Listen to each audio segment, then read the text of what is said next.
Hello. You are listening to the Carroll Connection with your host, Jared Carroll.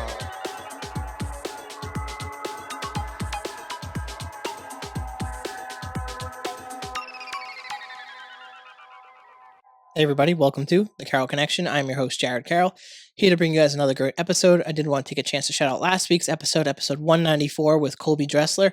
He is a YouTuber, editor, and writer, and he has the channel Colby2D on YouTube. Does very well, where he reviews a lot of early 2000s animations and talks about the TV shows and stuff like that. And we talked about his inspiration for doing that was bonding with his siblings and kind of why he got into that and talking about making the jump from his 9 to 5 to doing YouTube full time. And it was actually really great to catch up with Colby and talk to him about why he's doing what he's doing. But if you want to check that episode out, go to thecarolconnection.simplecast.com. Also available Apple Podcasts, Spotify, and all the major listening platforms. If you'd like to watch your podcast, go on YouTube, search The Carroll Connection or at Jared M. Carroll, and it should pop up for you. And if you want to be a guest or return as a guest, hit me up on Instagram at Jared M. Carroll, at The Carroll Connection, and we'll set that up. So that brings me to today's episode 195 with Soleil. Hey everyone, I'm Soleil Marcotte. I'm currently a 10th grade teacher.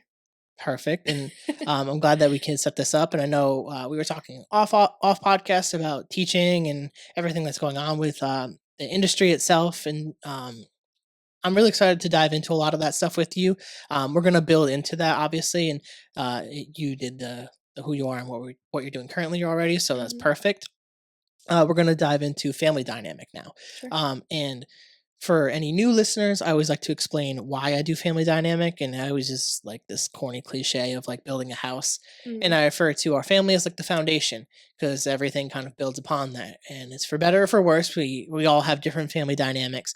But I feel like it's important when we're talking about your life story to at least highlight something about your family dynamic because it helps influence and build to where you are currently. And I think it's just important to dive into that. So it's whatever you're comfortable with. I'll let you dive into family dynamic. Sure. I think like the first word that comes to my mind when I think family is just close. I think I probably see my family more times than I see anyone else. Probably every day. I work with my mom. I don't live there anymore, but I think even I moved out like maybe 2 years ago, and I think even we've just kind of grown stronger, honestly. I text my dad every morning. He sends me a good morning text every day. And even like the days I don't get those, I'm like, excuse me, where's my text? I have two younger siblings, two brothers. One's 15 months younger than I am, and the other one is 9.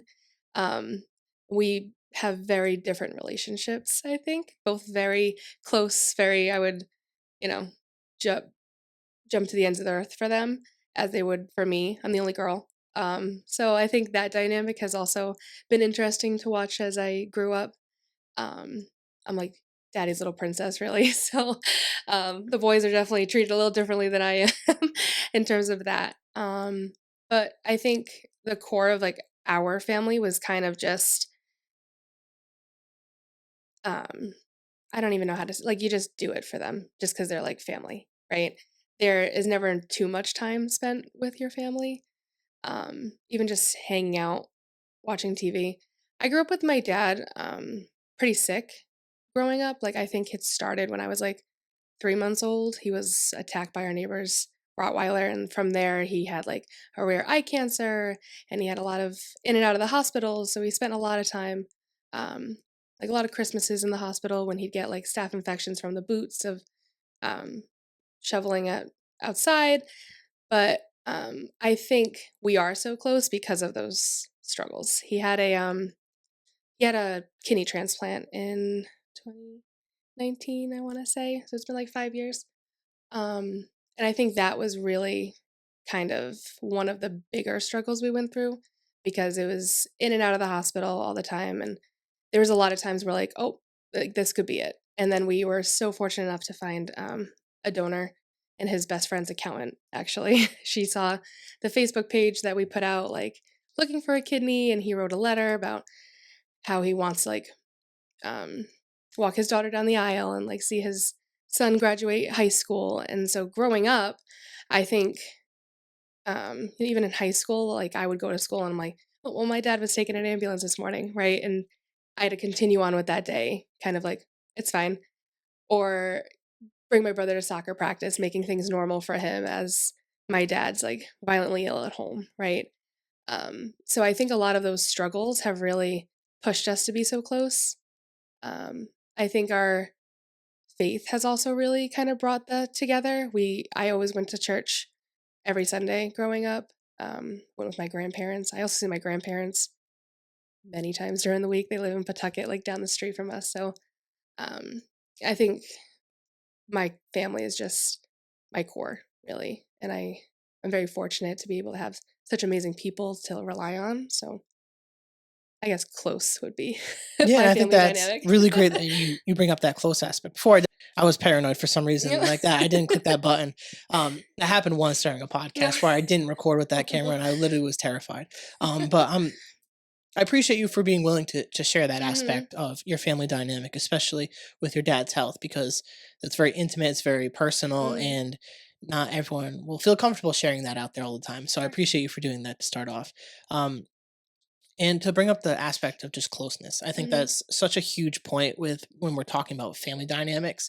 And for me, my family is everything. I was kind of telling you off podcast. Um, when I moved away originally, part of the reason I didn't like being so far away is because my family was here, and mhm, we have family reunions. We get together. Like my second episode was with my late grandfather, which I mean, it that holds so much weight in my heart to have a whole hour conversation about his life. At that time, he was diagnosed with brain cancer, mhm, and he has since passed. But to have that episode, like, is so valuable to carry this. And I mean, even my name, like it's James right. Carroll Senior. It's the Carroll Connection podcast. He's forever within this podcast, and that fact that that family really does drive me with a lot of things that I do, and doing things for even like the possibility of having a future family, Mhm, to be able to have this podcast out there. And if I'm lucky enough to have children, that they can look at this and be inspired to do something different or outside of the norm, maybe. And they also get some insight into what their dad was like mhm, during his 20s, during such crucial periods, and during a pandemic, and all different life changes, that they get to see what I was thinking during that time period. And that's a little bit of forward thinking for family, but just like that aspect of family really does drive me with a lot of things. So I really think that it's great that you mentioned a lot of things about your family and how mhm, they drive you.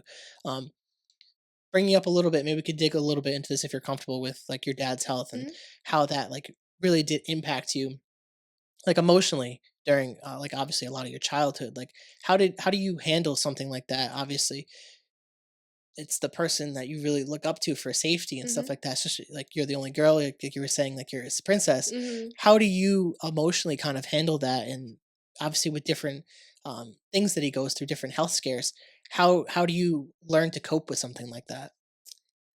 I think that's a loaded question. I Yeah, think there's yeah. a lot of different moving parts with that. I think also being the oldest, I think I took on this like mother hen role almost over my brothers. To kind of be like that level head, right? Like it's fine. We know what he needs.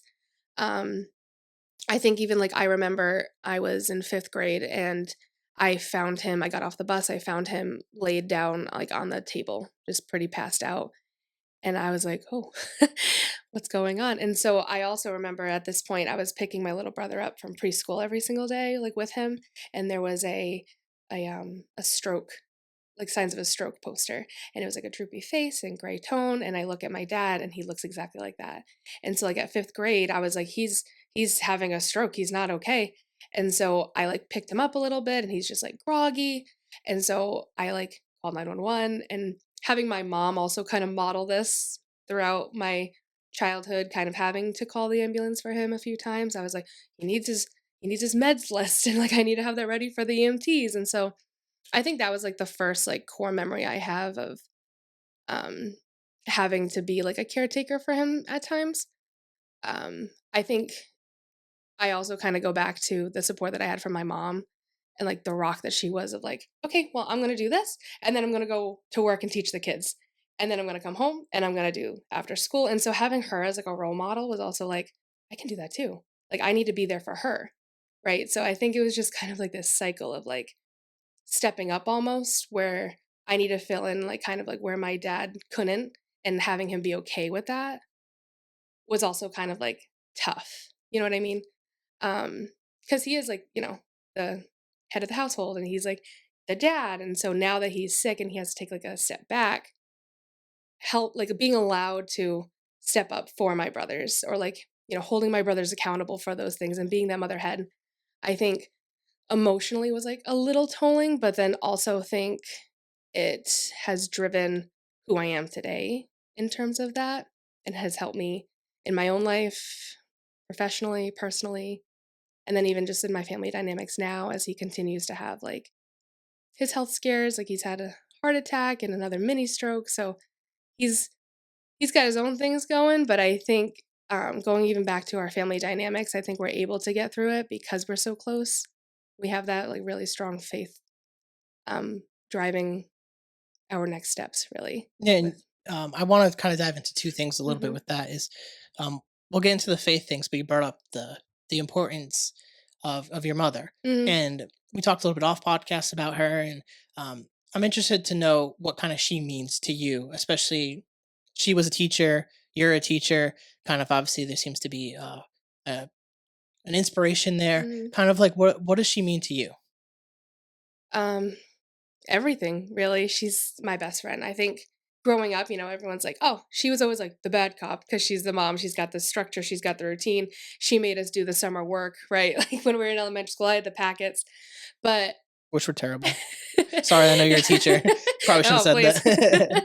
that. But I think, I value how strong she's been through like everything and how she's like going through hell really at home, right? And then she's able to, and now me as a teacher, I'm fully understanding what it was like to go to a classroom every single day and have to deal with all the things that now 22 of your students are going through, right? Like taking on all of their emotions now and having this expectation of teaching them just to go home again and have like three kids to go home to and a sick husband and this and that and this. And so I think she has really been like my drive to um be the best woman, teacher, hopefully mother one day, wife I can be. And so I'm kind of screwed because I have like that to look up to. But yeah, I think really she's my best friend.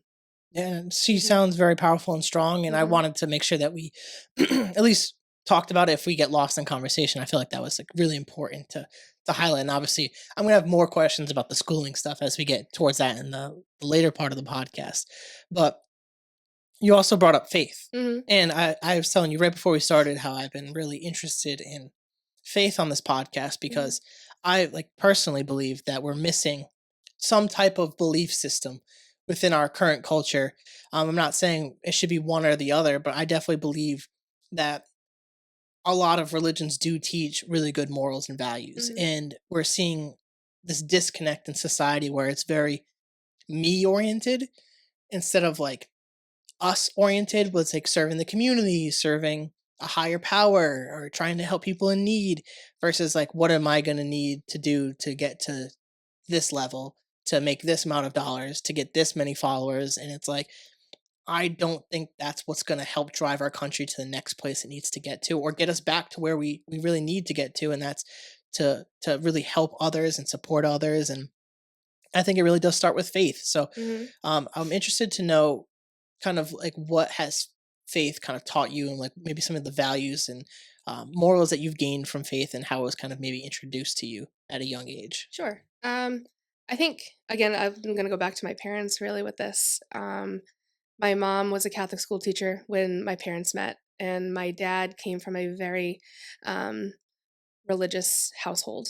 And he is the first to admit he did lose his faith and his little track a little bit in his early 20s, as most people do, right? And then he met my mom, and but he's always had like that core sense of value, and that's one of the reasons why my mom truly fell in love with him um, is because of his faith in God. And so raising us, we started, we made our baptism, but we went to church like every Sunday. But behind like just the going through the roles of being a Catholic, like they also instilled like the sense of service and the sense of being kind to others and the sense of, you're not one to judge type of thing. And like you love others, you love your neighbor, you're respectful. And so I think in terms of that, it's just been that core foundation of my upbringing. Um, in terms of even just the hardships that we have faced as a family, as I was telling you, like my mom wrote a book during COVID, and some of the little things that I've talked about are kind of just, again, very little bumps in the road to a lot of other bigger problems and a lot of other bigger problem like hardships we face as a family that she really was brave and strong enough to put on paper and publish, right? So, she talks about even her own faith journey that I also kind of was on with her. I know it's like her book, but like as a family, we're like, you know what? I can be calm through this because he doesn't give us anything we can't. He gives his toughest battles to his strongest soldiers, right? And so that's something that I really kind of have internalized growing up. Like I was like, that's so much going on. It kind of seems unfair. But I'm like, there's a reason for this, right? Like I'm meant to do this. I'm meant to go through this because I'm meant to help someone else. And I think a lot of that goes with just the faith that they have brought me up with in terms of like, you're going through this to help someone else.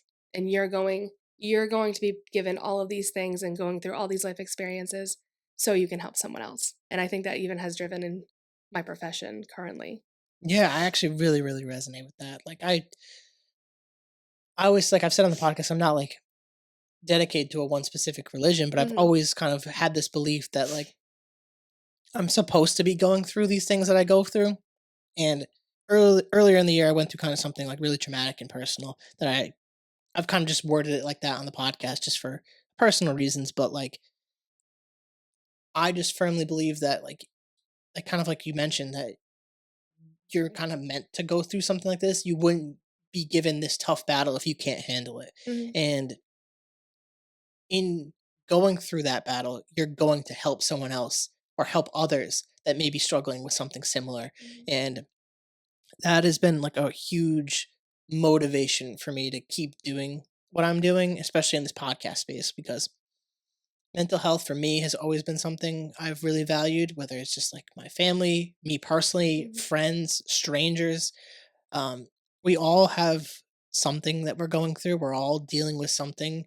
Like it's very rare that you're gonna find someone that has nothing going on that's negative in their life. Like Right. negative things do happen, and it's unfortunate, but it's how we overcome them is the important piece, and how we can help others with the information that we've learned by going through something negative. And I think that for me maybe comes from my early upbringing in religion as well. But I felt like that was such a huge piece to hit on because like I said earlier, we're missing that piece where everyone just kind of goes into it's unfair, like Mhm. why me?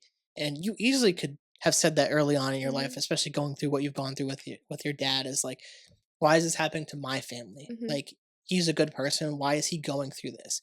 But instead you turn it into something positive. You use it as motivation. You try to help other people. You try to be more empathetic and caring Mhm. towards your students. And I think that is an important piece where we're lacking that empathy for others right now. And Mhm. I don't know where we supplement that in society to teach those values. It's like maybe we try to teach it in schools, but like I don't know, it becomes an interesting conversation, you know what I'm saying? It's like Mhm. how do we fix that problem? And it's like I don't have the answer and I don't know if anyone does. Right. But it's definitely an interesting piece to the puzzle and I felt like it's just really important to bring up about faith and I'm glad that you were willing to at least Yeah. talk about that cuz I know it can be difficult or controversial for some people, but I feel like faith is an important thing to be discussed and Mhm. to hit on. As we're building with the conversation in your life story here, I want to dive a little bit into like the childhood and stuff like that. In terms of like kind of maybe some hobbies or sports that you might have done to kind of make friends. And this can obviously span all the way up until high school. I'm just Sure. saying in general. But were there any kind of sports or hobbies that you did to kind of socialize and make friends? Yeah, I started competitively swimming when I was 5.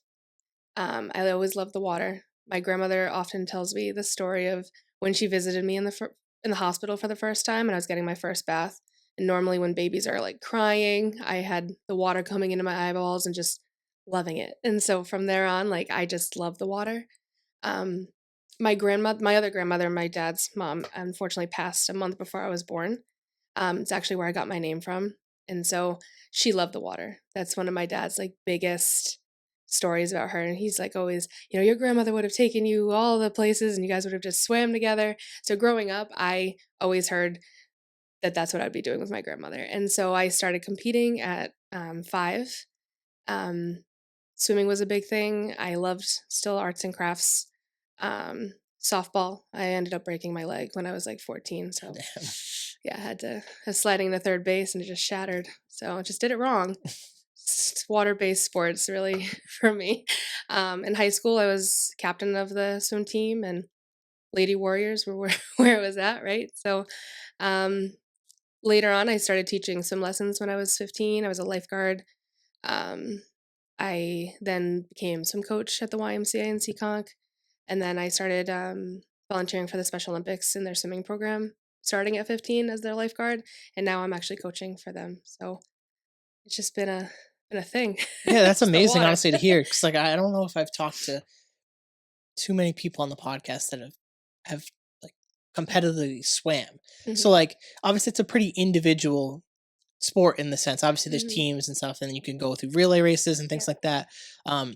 But kind of talk to me through some of the preparation for swimming, because like obviously there's people who have phobias about even being in the water, and hear that obviously you just really loved it, and goes Yeah. back to even possibly the relationship to your late grandmother and Yeah. like being very motivated to do that. But how do you prepare for even maybe like a swimming competition? Because like that seems like it could be very demanding, because obviously it's a very like physical sport, Hmm. even though like you might not be sweating in the water essentially, Hmm. but it's like it's very physically demanding and Yeah. it's a huge physical activity. So how do you prepare for something like that? Um, our workouts were like pretty different. Like we were a fall sport for like half of my high school experience. So we did a lot of like running and cardio stuff, but also a lot of like muscle building too, because you kind of it's a whole body workout, Hmm. right? So a lot of like breathing, if that makes sense, like holding your breath. Like we I remember we used to do this exercise, like we'd hold our breath for the entire lap, like underwater, and then flip turn and then try to make it back. And I'm like, this should be illegal. Like this doesn't seem right. But like in the end, like I was like, okay, I see you, coach. Like I see what you're doing because, you know, the more you breathe, the slower you're going. So um I will say, honestly, in high school, we did a lot of like pasta suppers. To get ready. I think even just touching upon like the idea of getting ready, not even like physically, but mentally. And I know you were mentioning like is an individual sport, but I think I created some of like the best friendships on the swim team. I met my best friend, um, Katarina. You know her. She's had baby. Shout out Kat. But that's where we met, and like I was in her wedding, and so even just like not even the physical aspect of it, but like the emotional and the support system and just the mental aspect of swimming is so in depth. I think that people like don't really notice. Like if you get in your head, you're going to have a bad swim, as with any sport really. And I think even coming from a coach standpoint, I think pushing my swimmers physically as well as mentally was equally as important to the success. Um yeah. Yeah, I'm glad that you actually brought that point up about the relationship Mhm. aspects, because that's part of the reason I bring up the sports stuff, because I firmly believe that a lot of our strongest relationships can sometimes be formed through sports, Mhm. because a lot of times to really test friendships is going through something with them. Mhm. And when you're doing sports, especially competing in sports, you're going to like battle with your Yeah. teammates essentially. And I know it's like a very aggressive term to use for sports sometimes, but it makes sense. You're going through something difficult with Yeah. them, and when you go through something difficult with people, you can bond with them over that. And I think that's where I always like to hit on, is because it's interesting to see the different sports that people play, but always getting back to the same point, that it's about the relationships that you make with people, the Mhm. connections that you make with people, because you're going through stuff. And um, shout out to, I think it's Inkit that said this on the podcast, but sports are just the ultimate like unifier, Mhm. where it's everyone coming from different backgrounds, but when you get in the pool or get on the field or Mhm. whatever, you're there to accomplish the same goal. You're Mhm. all there to work on the same mission. And I think when you're doing it under a team aspect, I think it's so important. And I think that was a great point that you brought up. And now, even as a coach, you're being Mhm. able to see that and to help instill that into Yeah. your swimmers. And I think that's like super valuable, you know? Mhm. And I want to kind of continue to build with this going into kind of now high school. Okay. With high school, we're getting towards like I'm thinking like senior year and stuff like Mhm. that.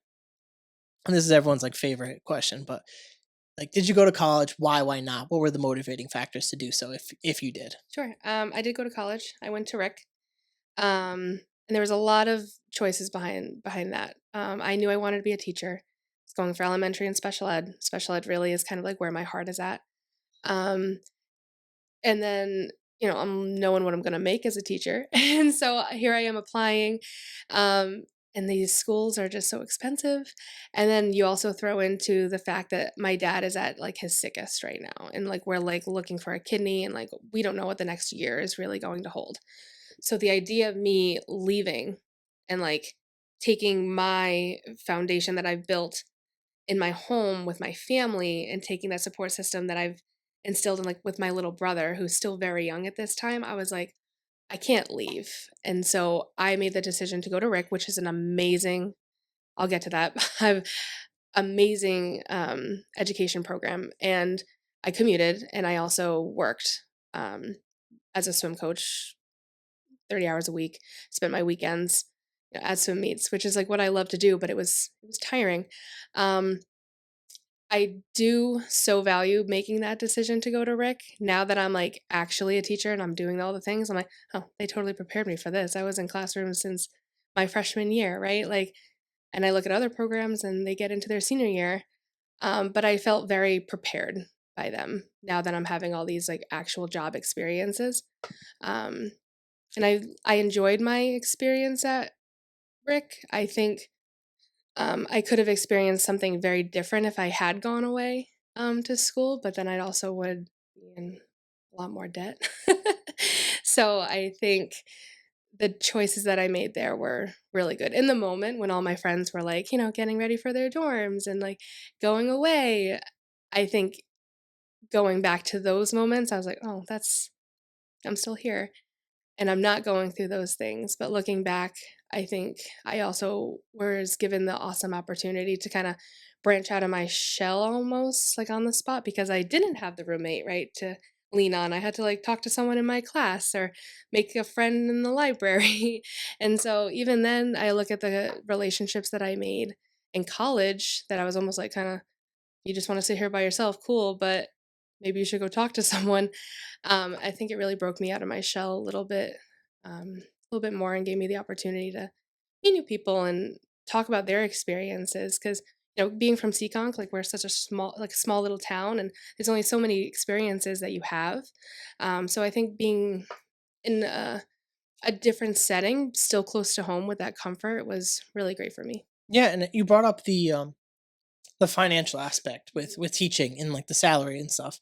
Um, how difficult was that, if at all, and it might not have been, to make that decision to go into the industry, knowing that aspect of it, where the college debt is what it is, and that's a whole different discussion. We can go down that rabbit hole if we needed to.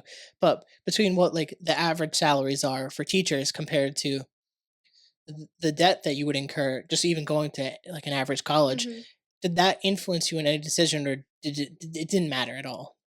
Um, I think that was kind of like a second string decision holder.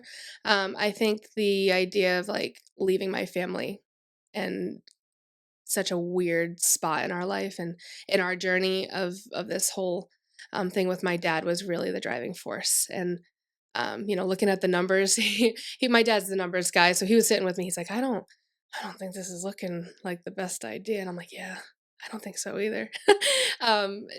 Just my hopes and dreams of like buying a home and having a family and this is or a new car, right? I'm like, those are going to be pushed way farther down the line if I take on all this student debt for a teacher salary, which I'm also going to have to fund my classroom. So just thinking all those numbers, it was a lot at like 18. But again, I think going even back to my parents again, I think having my dad have such a knowledge of the numbers and what that actually looks like being married to a teacher and having my mom be the teacher, be like, yeah, actually, now you're going to have to buy the pencils and all the things. And um, they were able to really have an open, honest conversation with me about what that's going to look like post graduation. That's And honestly really awesome that they were willing and prepared to do that. hmm Obviously, your mom being a teacher and dad being really good with numbers to be able to hmm figure that and actually like be honest with you. It's like, yeah. hey, this is what it's going to be like, and it's not going to be easy, and hmm probably sometimes not going to be pleasant. But I think in a situation like that, especially when you're talking about the financial aspect of things, honesty is definitely the best policy. hmm And letting you know so you can make the best decision for yourself. And obviously, you chose to go down the path, which is fantastic because we need great teachers and being willing to do that. But I think it goes into a deeper issue within our society of like not giving the teachers what they rightfully deserve because you're putting so much, not even just physically, but mentally and emotionally. We were talking about this hmm off podcast into your students. And it's definitely one of those professions that's like, what's the word? I can't think of it. It's on the tip of my tongue. Underpaid. I don't know why I was losing that word for some reason. Underpaid because it's the work doesn't stop as soon as the children leave the classroom. Yeah. It continues and follows you, I would assume, probably home for a lot of the stuff too. Is hmm like whether you're correcting papers or math assignments or worksheets, like and trying to lesson plan and prepare yourself because I can imagine it's not easy just to go into a classroom and teach multiple subjects. hmm You have to prepare as well. So, like, having all these different aspects to teaching and then having to be confronted at 18 years old, not even a lot of people probably enter the profession and don't know all this stuff. Yeah. Like, so that's such a interesting point that you're kind of bringing up where it's the lack of preparation Yeah. and lack of knowledge of like what things are going to be costing these teachers and not showing them up front when they're 18 years old like hey this is what you're walking into. And obviously this is a whole different discussion, but getting post covid this enters a whole different hmm issue with like the students coming into the classroom, technology entering the classroom. hmm Like there's a lot of issues that are arising the further that we go with technology. And even right now with inflation the way it is, it's very difficult for people to keep their head above water. I can hmm imagine a lot of especially fresh out of college students right now entering the workforce, they're probably struggling on a salary that should be higher when you're working with a lot of students and stuff like that. So shout out to your parents though for like actually being willing to talk to you about this yeah. on a realistic level. To dive further into the education piece, like maybe kind of walk me through a little bit of like year to year, like what the stuff they did to like actually prepare you that was different than maybe a counterpart college. Sure. I think with every class that I had a practicum, which means I would go into a school, various settings, because I was elementary and special ed. So I would be in separate classrooms, or I would be following around a resource teacher.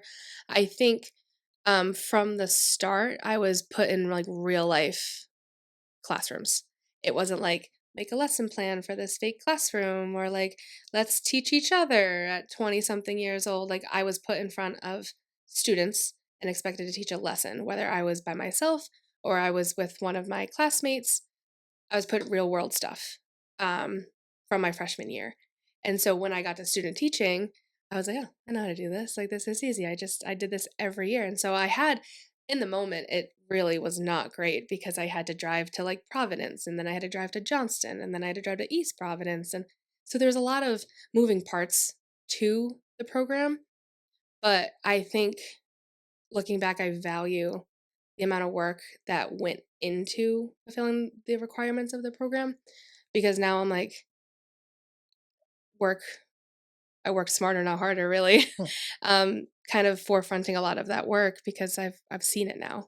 Yeah, you're prepared, and Mhm. I think this goes for like any profession. Like everything that I ever learned was not in the textbooks; it was actually doing the thing. Mhm. Like the textbooks can prepare you with the terminology and like the basic understanding of things, Mhm.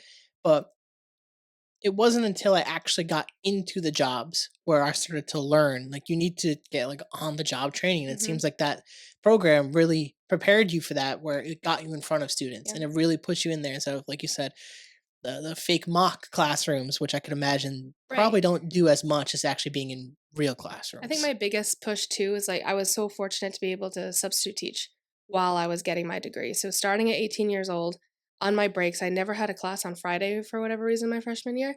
And so I always went to a school and I was thrown in a classroom and they were like, here's the plan. And I was like, what do you mean? And I remember my first day, I was called very not nice words by a 9-year old. And I went to my mom and I was like, I don't want to do it. I don't want to do it. And she's like, "No, just try to go back. It'll be fine. It was just once, and you're gonna get that a lot. So maybe just toughen up a little bit." And I'm like, "All right, I'll try." And so I went back, and and then the next day I had a lovely class. And it just goes to show, like, I mean, I have days like that now, right? I go home. I went home Monday, and I was like, I don't want to do it. Tuesday I went in. I was like, this is great.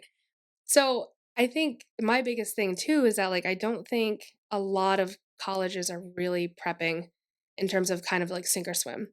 I think everyone should have to substitute teach while they're going to college. Be like, this is really what I want to do, or this is so not what I want to do. Because I think I got most of my behavior management skills being thrown in as a substitute teacher. Because we all know like we don't really respect their substitute, which we should. But it was a sub day. I'm gonna not do anything.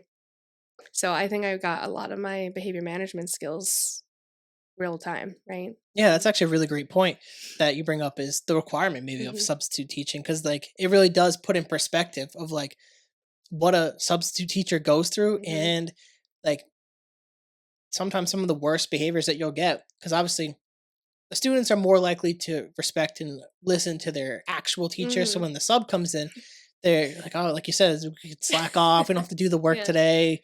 Um, but that kind of toughens you up a little bit for yeah. what to expect, and also gives you perspective on when obviously you are a teacher and a sub goes in, what could happen after the fact Mhm, when you walk into that class in the next day or the next week. right. So I think that's a definitely an interesting piece to it. And I think that's really great that you took the initiative to do that though. Yeah. Because I don't think everyone has that initiative to like actually put themselves in a situation that's going to be extremely uncomfortable and difficult when you might not have all the tools that you need at your disposal. Like Mhm, that, it takes a lot of courage to do something like that, and not a lot of people have that, quite frankly, these days, to really do that and put themselves out there. Even like if you switch it towards like the content aspect of mhm, life, where I do this podcast, like to me this is normal. Like right, there's just cameras here, I'm used to this. But someone might be afraid to get behind a camera and talk. right. I've had plenty of people that would have been great guests that just don't want to come on a camera and talk about their life story because Mhm, they're sharing it on social media, and that's scary.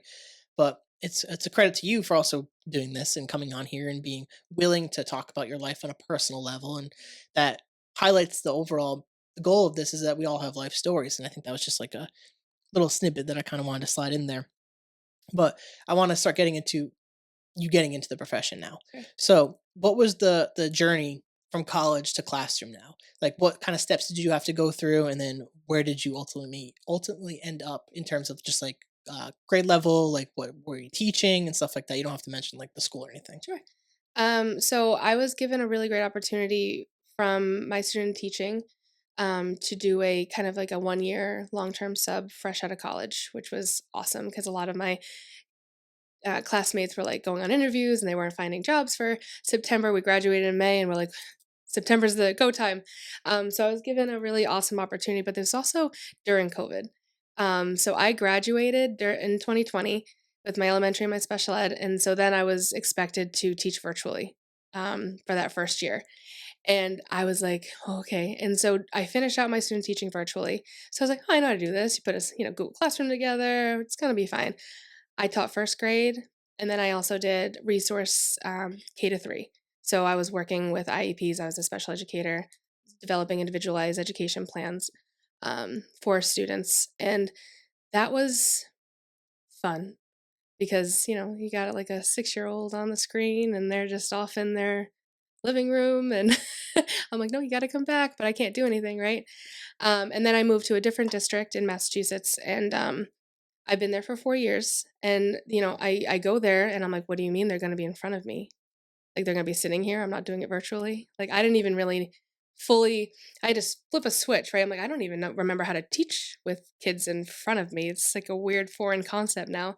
But I taught 4th grade for 2 years, and then I switched to 2nd grade last year. So this is my 2nd year in 2nd grade, in an inclusion setting. So half of my students are on an individual education plan, receiving special education services. Um, and so I have a mixture of students this year.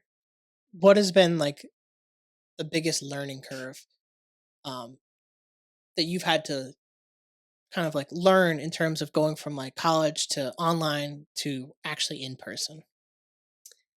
I think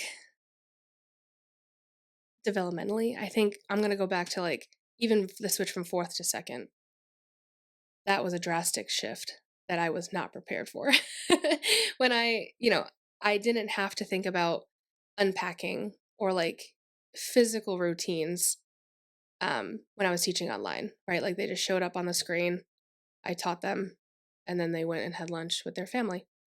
Now I'm responsible for all of those routines. I'm like, okay, you got to come in and unpack everything. And in 4th grade, they figured that out, right? Like you can put the stuff in the locker and you come in and you do your morning work, you make your lunch choice. When I moved to 2nd grade, I'm like, okay, we need step by step now. You take the folder out and you put it on your desk. Because, like, when they're coming in from 2nd grade, you got to think they're basically young 1st graders. Like, they're like little babies. And I'm like, coming from that 4th grade lens of independence, because in the district I work in, 4th grade, they go to middle school after. So 5th grade is considered. So I'm like, independence. Like, you have to do everything yourself. And now I'm getting these little babies that can't do anything for themselves. And so just the shift there, I was like, oh my, well, we have to really kind of step back. The shift from um, college, even, I don't have to make these 27-page lesson plans. They don't care about that, right? They want me there, they want me ready to go, and they want me to know that they like them. I think I'm going to go back to my undergrad. Um, I watched a TED Talk by Rita Ora, who was um, a teacher in like a lower income school. It's very similar to mine. And she spoke on the idea that every child needs a hero. And I like really held on to that in college. And I made that, I was like, that's my mantra. Every child needs a hero. That looks different for every child. Maybe that child needs like that snack every day. Maybe that child needs the hug in the morning. That looks different. But they need someone who's ready to like do it for them and like not stop until that teacher's proud of everything, right? So going into those things, like that was my mantra my entire up until now. I show it actually on replay at my open house, and that's just how I live. um, but it was such a shift just understanding kids developmentally, and I was like, you got to go back to your undergrad. Think, what can they do right now? But it was such a dramatic shift from 4th to 2nd that I wasn't prepared Yeah, it's for. really inspirational though to like have that be your mantra though. And Mhm, like we were talking a little bit off podcast about that, and like you don't know the circumstances that every child is walking into your classroom with. And like mhm, you said, sometimes they do need that hug or that snack or that validation. And especially at such a young age where you're really going to see a huge jump by the end of the year yeah, because like they're going to be going to 3rd grade and then obviously 4th and so on after that. So like it's that real pivotal point where they're really starting to become more conscious of mhm, what they're doing, and you're getting a chance to really mold these children to who they're going to become later in life and establishing good habits mhm, when they're young. And this it's a huge responsibility and to do that. And I wanted to bring this up because we talked about off podcast that developmental speed that you're seeing with children since you've started, like where mhm, has that kind of gone year to year, and maybe what do you think some of the possible influences and causing whether it's an increase or decrease mhm. in that? I think I can really pull on like some things that I've even talked about with like my coworkers, right? Because I am only in my 5th year of teaching. And so even pre COVID, I don't have the best idea of like what kids were like, right? So I really pull on like my mom, who is now the academic coach at my school, and my teammates who are all veteran teachers. Um, and we all talk about kind of like the decline in comprehension even. I'm gonna isolate comprehension just because that's what we've really been talking about. But like the idea of reading something with patience and looking at the bigger picture or comprehending what you're reading is so hard for them. And it really kind of stems from even just having the patience to sit and read a book. Right. So here are these building blocks that unfortunately we are seeing and facing such hardships with because they're missing those core pieces. So now in second grade, when you're supposed to be able to add fluently and subtract fluently and, read this grade level text, a good handful of your class is actually going to be on grade level because they're missing those core blocks. We've had interesting conversations of even just like a lot of those cores are kind of social emotional. And I know like we talked about that. Like if they're not coming to me ready to learn, anything I say to them is just going to be in one ear out the other, right? Um, if they're not there, they're not there, right? And so shoving all of this grade level content down their throat, it's almost a waste of time if you're not going to take the time to build those blocks up. Because if they're social emotionally ready, and like I do a lot of like zones of regulation teaching where every feeling has a color, green is like ready to learn. If they're not ready to learn, anything I say is just such a waste of time. Do you how do I say this one?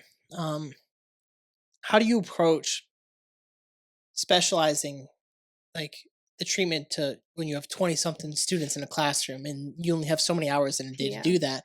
And especially at that level, someone might be throwing a tantrum on because they can't get a question right, or like you were talking about, like they can't get their Chromebook open or turned hmm on. Like, how do you handle that aspect of it? That's a case by case, and why most teachers go home so tired. Just because honestly, it's like whack a mole, right? There's like one over here having an issue, then there's a one over here having an issue, and they're gonna have an issue, and you can feel it.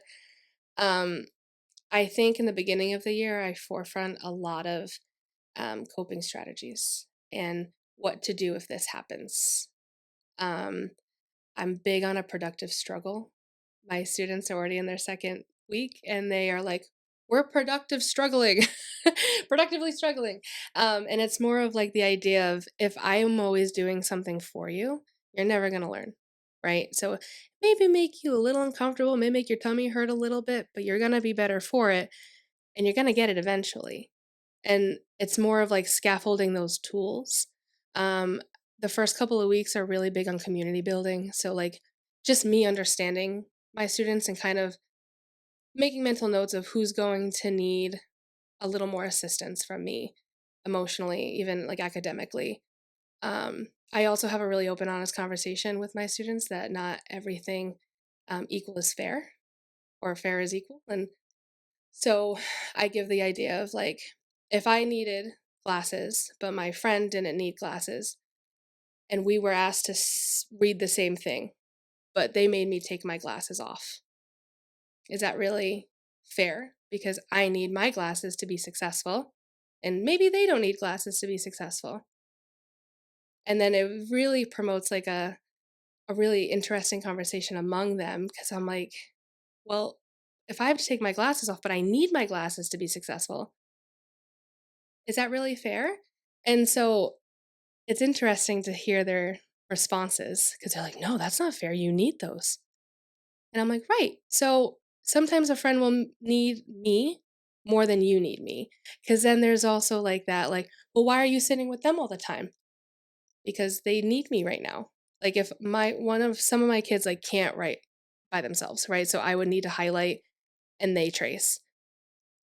It kind of eliminates a lot of those questions from my other students who don't need me to highlight for them.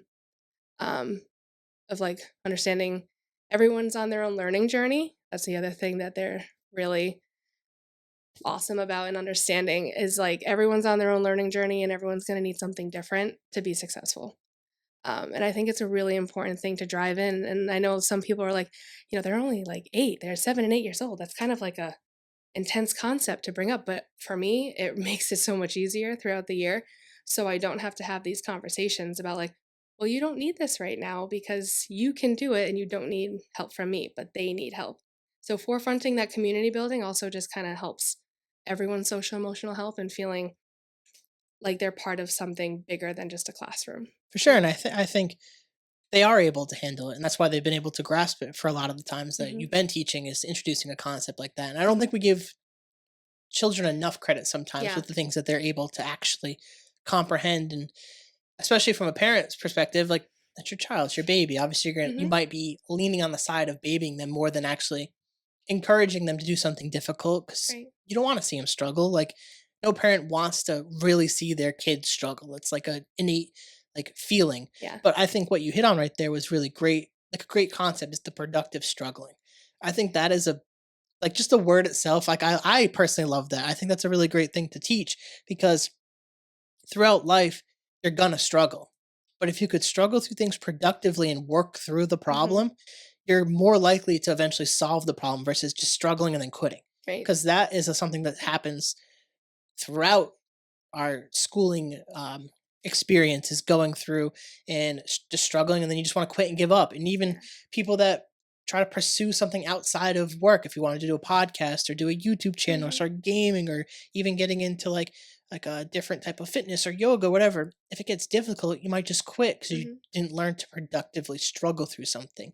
And that productive struggling teaches us great habits to power through things. And when we struggle we learn. Hmm. And I think that's a great thing that you're teaching as children is how to struggle and learn at the same time. Because Right. I've honestly never heard of that. Hmm. I don't know if you came up with that yourself or heard it through somewhere. It's it's kind of like the we use ST Math for our math like pet platform, and I went to a conference for them, and they were talking about the productive struggle and picking out your learning tools, and I was like, why did I think of that? Like that goes with everything, right? Like it goes with your relationships, it goes with reading, it goes with everything you life, right? Like you're gonna productively struggle through anything that you're gonna try new, right? Like going to grad school, I'm productively struggling through that right now. And it's just like, but in the end, like it's a struggle, but I'm gonna learn so much from it. And so it stems and it's like honestly the core along with my every child needs a champion. It's like my core mantra of like that's what I want to instill in my students when they leave my class. Yeah, and I think that's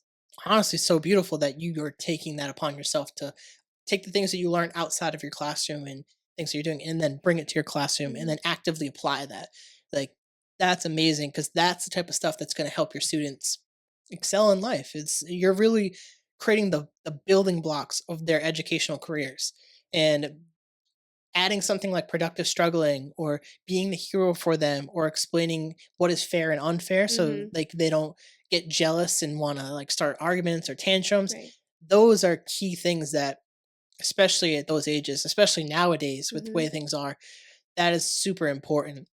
I'm just looking at the time, so I want to get into a little bit of like your small business as well and Mhm. kind of why you created that. But I'm also interested in the aspect of technology and social media in the classroom. How does social media impact the classroom, and where do you allow technology to enter your classroom? So I'm big into tech in my classroom. I think that is certainly where they're going in their life. So I'd like to make them as comfortable as possible on a Chromebook. Or I frequently use Google Classroom with my kids, and so they are able to go and like pick on links or like our reading and our math, like online platforms are obviously technology based. Typing skills I think are super important that I like to practice. I think paper and pencil are also equally as important, but I get, the arguments on both sides, like, "I have to write this or I have to type this." So I think technology is super huge in the classroom, and I think the age that we live in, I think we're almost doing a disservice not making them comfortable on a computer because no almost every job that they're going to be doing, there's going to be some sort of technology aspect to it. Um, what was the second part of your question? Sorry. Uh, it was the technology, and if I guess you can combine the cell phones and social media. How does that Okay. influence anything in the classroom, if at Um all?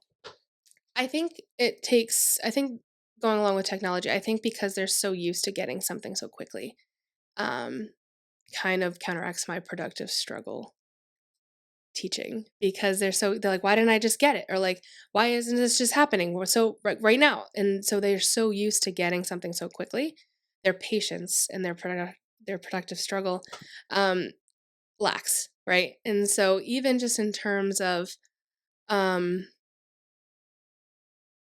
having the patience to go through things that are hard is such a foreign concept.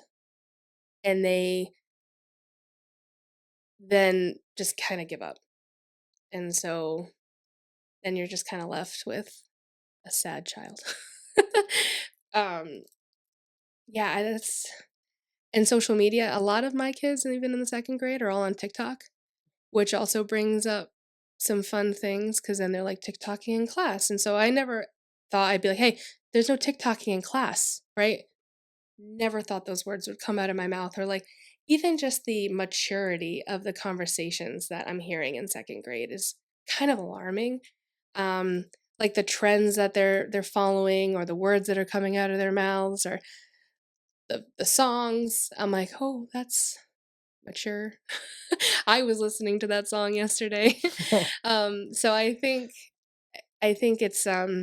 it's kind of scary, but it's also um it could really be taken as a positive or a negative, I think, at this point. Either we can roll with it and make something really great of it, or you're gonna have the other aspect of it and it's going to rot their Yeah. brains. I think being young enough to understand technology, and we grew up with it a little bit, Mhm, not as much as they are, but like to not so much suppress it, but like take it and kind of run with it, like you're kind of mhm, saying, and use it to your advantage. And some obviously, sometimes they're gonna probably while out and say some crazy things, but like to cultivate their experience, to allow technology a little bit and not suppress all the social media aspect thing mhm. is probably the best way to go about that. Because Yeah, obviously, what happens when you tell someone don't do something? They're yeah, gonna probably start to try to keep doing it and going that way. So managing that expectation and managing that in your classroom is probably really helpful for where you're trying to yeah. take And because things. they're comfortable with it. So if I make them like,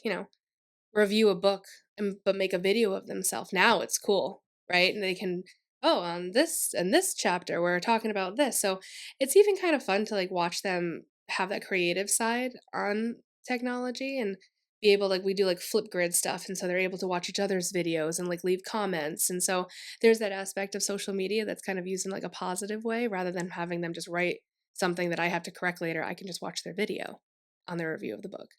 So That's it's pretty fun. cool, and it's also uh, thinking about myself. I don't know if I would have been as comfortable, but at that age, you might not know why you're not going to be comfortable doing it. Hmm. So it's kind of building some type of Mhm. confidence too to be Yeah. behind a screen because like you're gonna have to do that with it once you Mhm. get into the workforce. Like whether it's like Microsoft Teams or Zoom or getting on Mhm. calls with people or doing Right. presentations, you're gonna have to be on video or you're gonna have to be in front of people, and you're honestly building that skill pretty Mhm. early on with something like that. And because obviously they might not be fully aware why Yeah. it's scary yet. So I think that's actually a really cool thing.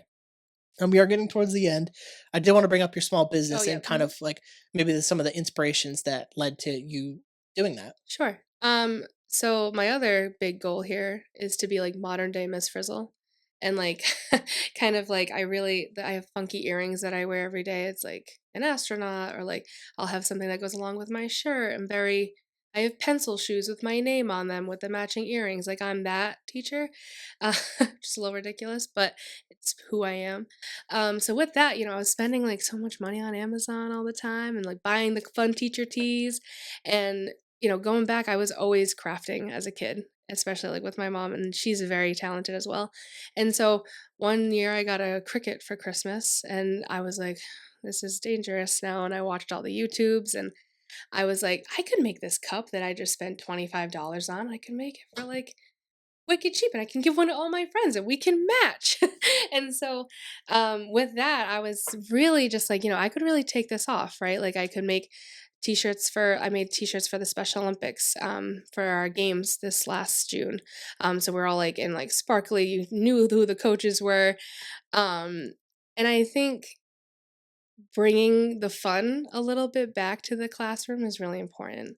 Um, I think one of my biggest flex is at school, honestly, why I went into teaching for the money and the fame, is, like, the school, like, you may not even have me like, "Oh, Miss Marcotte, she's, like, the cool one with the teacher earrings and the stuff," right? And I'm like, "Yeah, that's me. That's me."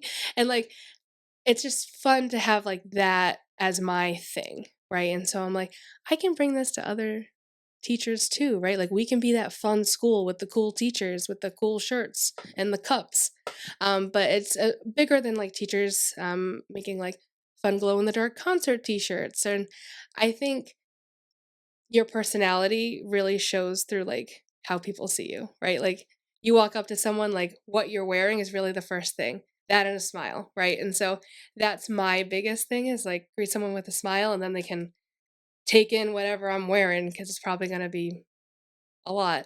So, yeah, I think I've made like some personalized planners and some mugs, and I think personalize anything really kind of brings a smile to people's faces, but some punny thing on a shirt is also the best thing in the world. Big into puns. So, Yeah, it allows you to be creative outside the classroom yeah, too, and it yeah, keeps that creative juice flowing, and also yeah. like you said, it flows into the classroom where you're bringing on different things that you're making yourself. And Hmm. I just think it's always good to highlight that aspect that you have your profession, you also created a little small business to help Yeah. with adding different things and helping. You could give gifts to your other Hmm. teachers during different times of the year and stuff of that nature. And I just think it's a great little addition to the Yeah. great conversation that we had, and I feel like it was super important to hit on.